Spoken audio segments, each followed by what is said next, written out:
Assalamualaikum warahmatullahi wabarakatuh.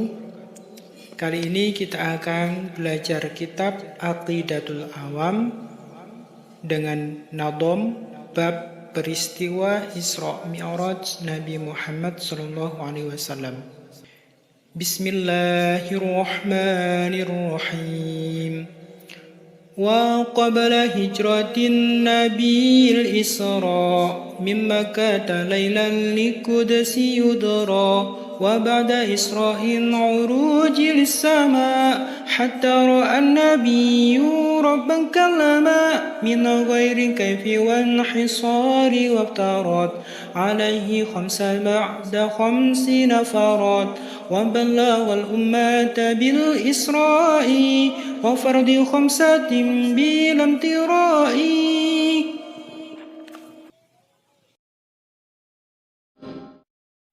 Kisah Nabi Muhammad Sallallahu Alaihi Wasallam, peristiwa Isra Mi'raj yang menakjubkan.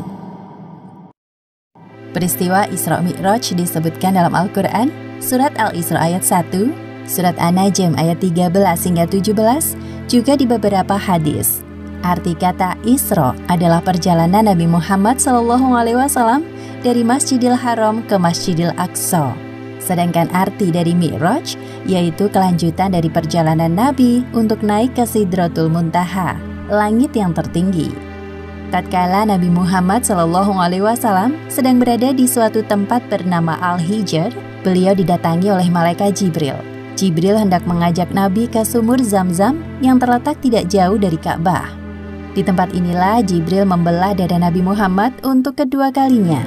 Dahulu ketika beliau masih berusia 4 tahun, Jibril pernah melakukan hal yang sama. Wahai Nabi, tenangkan dirimu dan berbaringlah. Aku akan mensucikan hati dan jiwamu. Pembelahan dada Nabi kali ini dilakukan sebagai persiapan untuk bertemu dengan Allah Subhanahu wa Ta'ala. Segala prasangka buruk yang tersimpan dalam hati beliau, meskipun hanya secuil, harus dibersihkan terlebih dahulu. Ketika dirasa telah cukup, Jibril mengembalikan keadaan seperti semula, seolah-olah tidak terjadi apa-apa.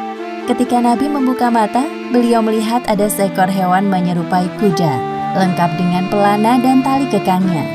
Hewan bernama buruk tersebut terakhir ditunggangi Nabi Isa sekitar 500 tahun yang lalu. Kecepatan buruk sejauh kedua mata memandang. Wahai buruk, sebaik-baik orang yang menunggangimu adalah Muhammad. Engkau sungguh beruntung kali ini.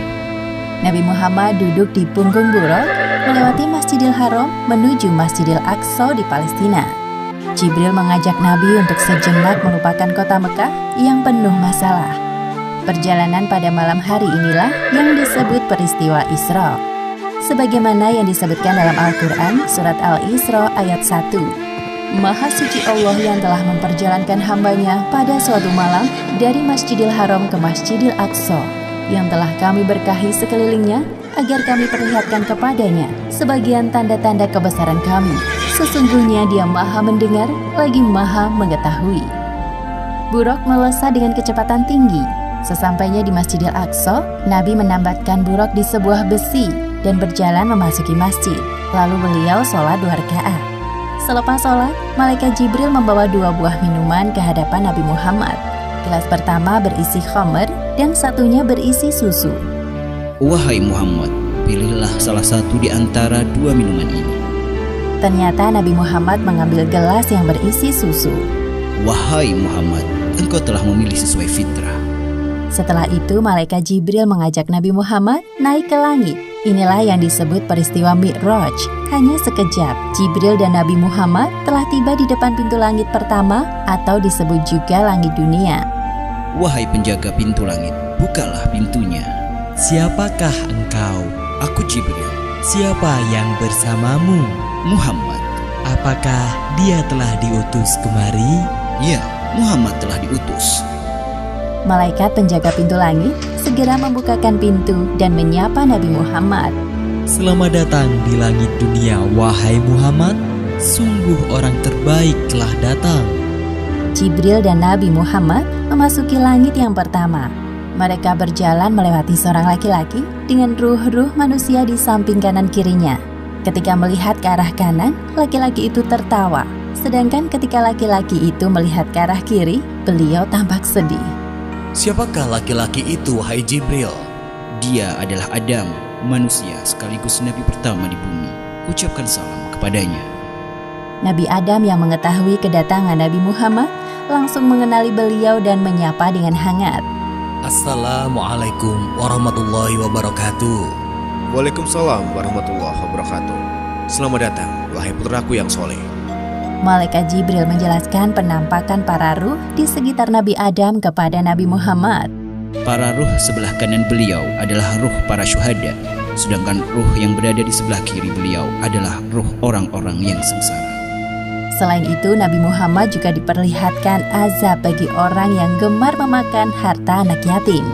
Selanjutnya, Jibril mengajak Nabi Muhammad untuk naik ke langit kedua. Jibril kembali meminta izin kepada malaikat penjaga pintu langit. Terjadi percakapan yang sama seperti sebelumnya. Sungguh tamu terbaik telah datang. Di langit kedua ini, Nabi Muhammad bertemu dengan Nabi Yahya dan Nabi Isa. Jibril mengingatkan Nabi Muhammad untuk menyapa keduanya. Assalamualaikum warahmatullahi wabarakatuh. Waalaikumsalam warahmatullahi wabarakatuh. Selamat datang wahai Nabi Muhammad yang saleh. Semoga kebaikan selalu tercurahkan kepadamu. Kemudian Jibril mengajak Nabi Muhammad untuk naik ke langit ketiga. Di sana mereka bertemu dengan laki-laki yang sangat indah parasnya. Wahai Muhammad, inilah Nabi Yusuf, sapalah beliau. Assalamualaikum wahai Nabi Yusuf, aku Muhammad. Waalaikumsalam. Ya, aku telah mengenalmu, wahai Nabi Muhammad. Semoga engkau selalu diliputi kebahagiaan. Lalu mereka naik ke langit keempat dan bertemu dengan Nabi Idris. Ternyata Nabi Idris telah mendengar tentang Nabi Muhammad dan mendoakan kebaikan untuk beliau. Selamat datang wahai saudaraku yang solih, Nabi yang salih. Semoga engkau selalu dilimpahkan kesehatan untuk berdakwah kepada umatmu. Selanjutnya Jibril dan Nabi Muhammad melanjutkan perjalanan menuju langit kelima. Di sana Nabi Muhammad melihat Nabi Harun dan menyapanya. Nabi Harun menyambut beliau dan mengakui kenabian Muhammad. Ketika sampai di langit keenam, Nabi Muhammad melihat sosok Nabi Musa. Nabi Musa membalas salam dan mengakui kenabian beliau. Namun tiba-tiba Nabi Musa menangis.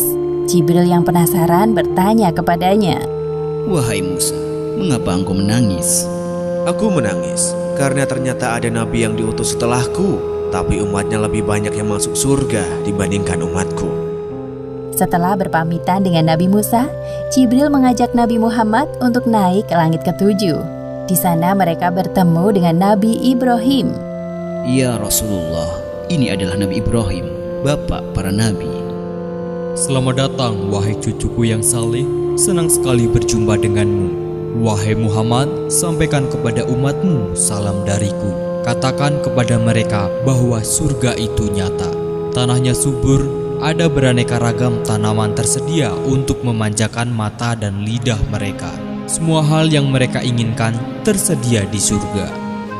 Di langit ketujuh inilah Nabi Muhammad diperlihatkan surga. Beliau masuk ke dalamnya dan tidak berhenti untuk bertasbih memuji kebesaran Allah Subhanahu wa Ta'ala. Subhanallah, Maha Suci Allah.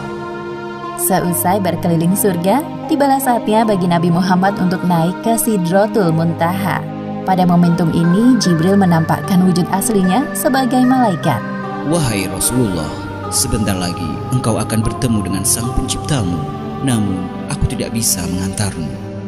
Sebagaimana yang disebutkan dalam Al-Quran surat An-Najm ayat 13 hingga 18. Dan sesungguhnya Muhammad telah melihat Jibril itu dalam rupanya yang asli pada waktu yang lain, yaitu di Sidratil Muntaha. Di dekatnya ada surga tempat tinggal. Muhammad melihat Jibril ketika Sidratil Muntaha diliputi oleh sesuatu yang meliputinya. Penglihatannya, Muhammad tidak berpaling dari yang dilihatnya itu dan tidak pula melampauinya. Sesungguhnya dia telah melihat sebagian tanda-tanda kekuasaan Tuhannya yang paling besar. Tiba-tiba Nabi Muhammad dinaikkan lagi menuju Allah Subhanahu wa Ta'ala. Tubuhnya mendekat kepadanya dalam jarak yang tidak jauh. Namun Nabi Muhammad tidak dapat melihat Allah Subhanahu wa Ta'ala secara langsung. Beliau melihat Allah Subhanahu wa Ta'ala dengan hatinya. Pada saat itulah Allah Subhanahu wa Ta'ala mewajibkan hambanya untuk sholat 50 kali sehari semalam. Setelah Nabi Muhammad menerima tugas dari Allah Subhanahu wa Ta'ala, beliau turun. Di langit ke-6 Nabi Muhammad berjumpa dengan Nabi Musa. Mereka saling berbincang. Wahai Nabi Muhammad, apa yang Allah perintahkan kepadamu? Sesungguhnya Allah Subhanahu wa Ta'ala mewajibkan kepada umatku untuk sholat 50 kali sholat sehari semalam. Kembalilah wahai Muhammad, mintalah keringanan kepada Allah. Aku yakin umatmu akan keberatan dengan hal ini. Nabi Muhammad mulai berpikir dan meminta pendapat Jibril. Sedangkan Jibril menyetujui apapun keputusan Nabi. Akhirnya Nabi Muhammad kembali naik untuk menghadap Allah. Nabi Muhammad meminta keringanan untuk umatnya. Maka Allah Subhanahu wa Ta'ala meringankannya menjadi 10 waktu sholat.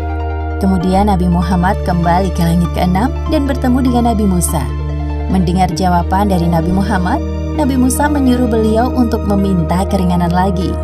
Kembalilah kepada Rabb-Mu. Aku sangat yakin umatmu tidak akan sanggup melakukannya.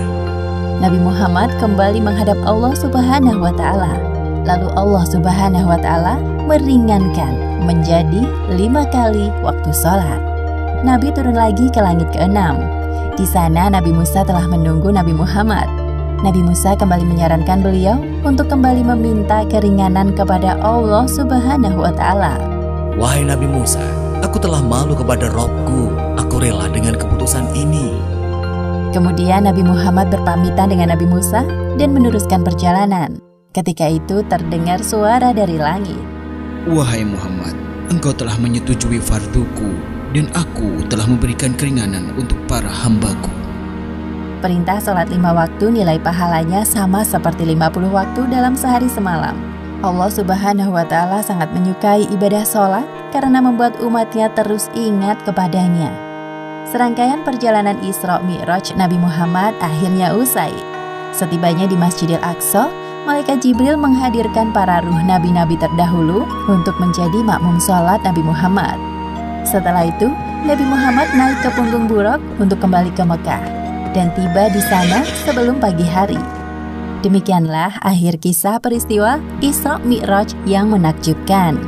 Hikmah yang dapat kita ambil dari kisah ini diantaranya: pertama, peristiwa Isra Mi'raj merupakan sebuah penghormatan dan penghibur bagi Nabi Muhammad setelah ditimpa ujian yang bertubi-tubi, seperti ditinggalnya Abu Thalib, Khadijah, penyerangan penduduk Taif. Namun beliau berhasil melewati semua itu dengan sabar dan tawakal. Kedua, hendaknya kita bergegas melaksanakan sholat ketika telah masuk waktu, karena Nabi Muhammad telah meminta keringanan kepada Allah Subhanahu wa Ta'ala untuk sholat hanya 5 kali sehari semalam.